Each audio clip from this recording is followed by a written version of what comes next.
So I chose fluoroscopy as my course project. So before we get started, I have a little joke. Let's take all these fluoroscopy jokes and vary them. Kind of funny. Anyways, image here is kind of cute. It says, we thought hiring a barium barista would make patients a little more excited about their fluoroscopy exam because the patients have to swallow barium.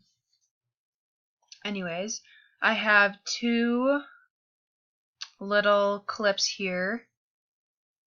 I'm a very visual / hands-on learner, so I thought you guys would benefit from this also.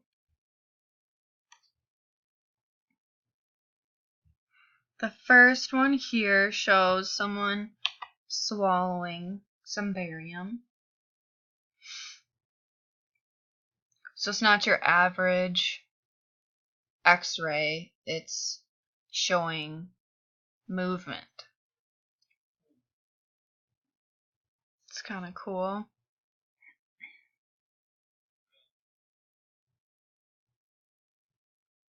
Okay, and then the next one is of the stomach. Peristalsis. So the stomach's moving,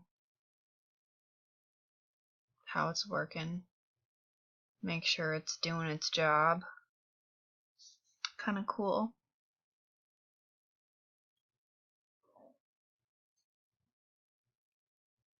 Okay, we'll get back to the PowerPoint. Okay, what is fluoroscopy? Fluoroscopy is a type of dynamic imaging that creates images of movement of internal structures. So anatomy, that's moving inside of the body. Very different from the static or fixed imaging because it uses constant beam of X-rays to create radiographs of moving anatomy that'll be seen on a computer monitor. So the patient will be lying here or sitting, and then the person will be standing here watching the computer monitor as the exam is happening. So as the insides of the body are moving.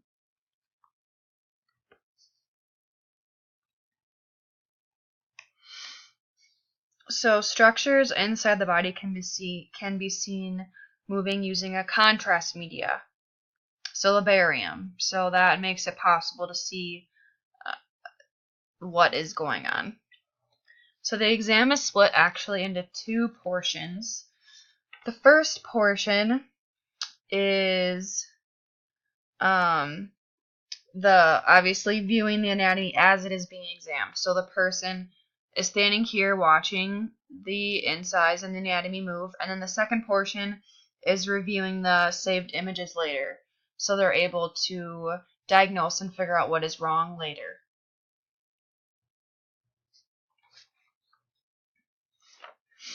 Like I said before, they use they use constant beam of X-rays. They actually use pulsed beam. So a pulsed beam is a on-off. The X-ray radiation is not a constant. It's a constant beam, but it's a constant on-off. That's what the pulsed beam is. So that helps with reducing the amount of radiation needed for the fluoroscopy image, which also decreases the patient's radiation dose, which is the goal.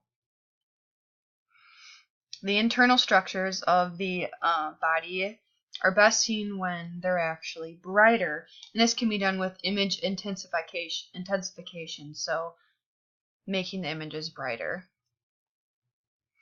And I chose fluoroscopy because it seemed very interesting to learn about this special type of procedure and the dangers involved. So what's actually important to know? Well, there's obviously many important things to know. If a patient is required to need a fluoroscopy image, they should know the risks and safety measures, as anyone should know the risks and the safety measures if anyone was needing a procedure or an exam done. Dose reduction to the patient is 100% vital. It is very needed. That is the goal, that is the focus when using radiation. Reducing their radiation is done by using radiation protection. So using the shielding, shielding other things in the room, shielding the workers, and also using safe techniques, which is up to mostly the worker. So they're in charge of controlling how much radiation and how much levels and the intensity of it. And also following ALARA, as low as reasonably achieved. And also to educate the patient so they're aware of the risks and what they can do to minimize their radiation dose. Another important thing to know is about chronic radiodermatitis. Chronic radiodermatitis is a complication that can occur with fluoroscopy. The problem with this is that it has a very late onset, which makes it difficult to diagnose, but it is very rare.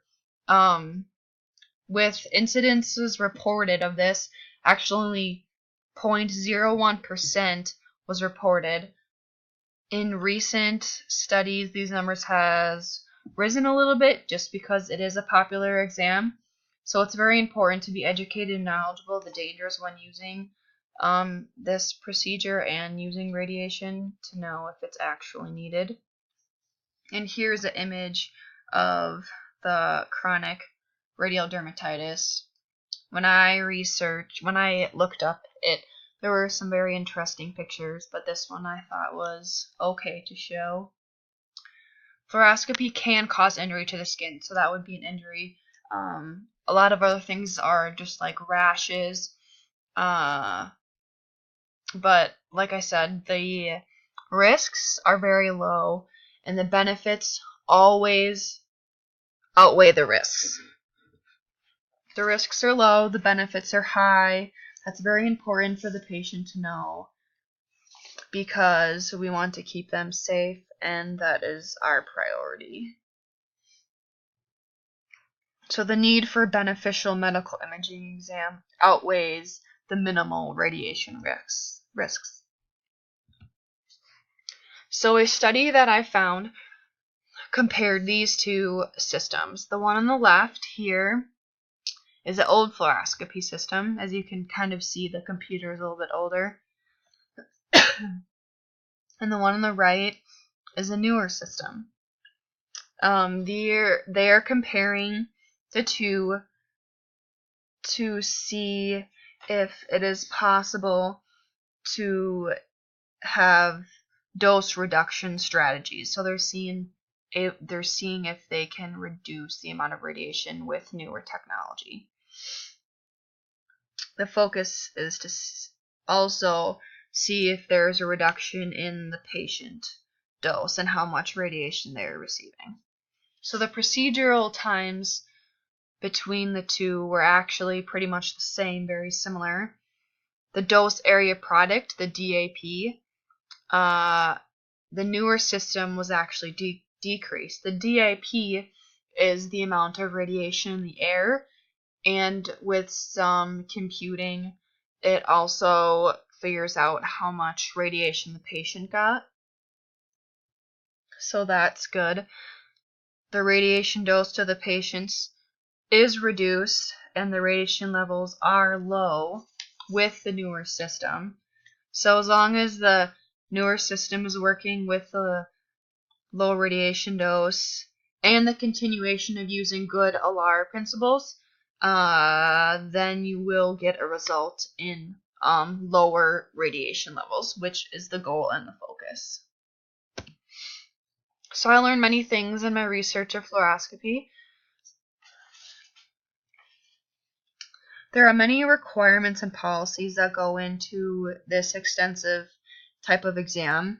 It is only to ensure the safe and effective patient care. That is our goal. That's what our goal should always be, making sure that they're getting quality care, safe care.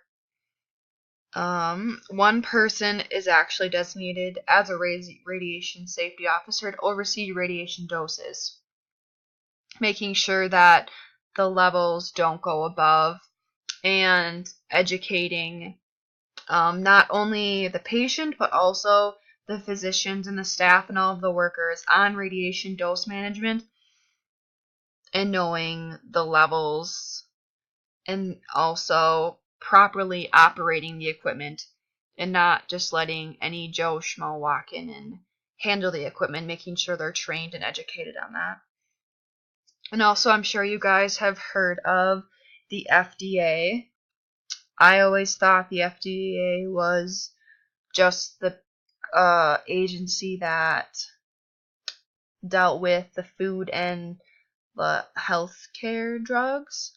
They're actually an agency to protect the public health of many things, not only to ensure the safety of food and medical drugs, but protecting us of the radiation products and the systems too.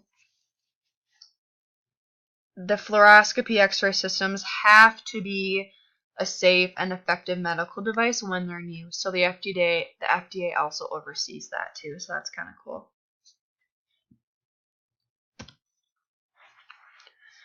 So in conclusion, fluoroscopy exams are very different from your regular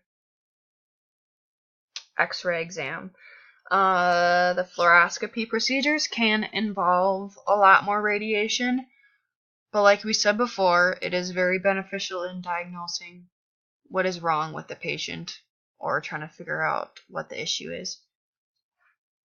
It's very important to be informed and educated as a patient and as a medical worker, knowing what you're dealing with and what the patient is dealing with too.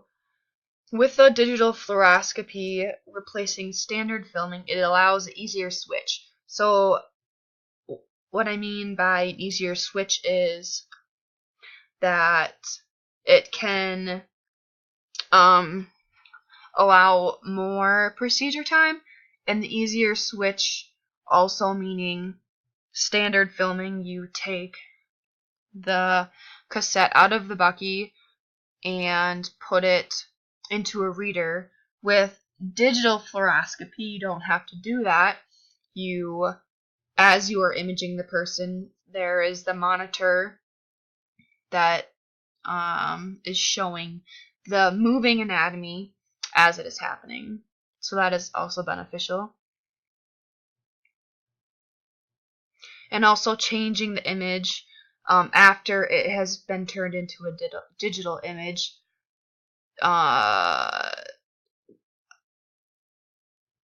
The images are better seen when they're brighter, so changing that if the image or images are too dark.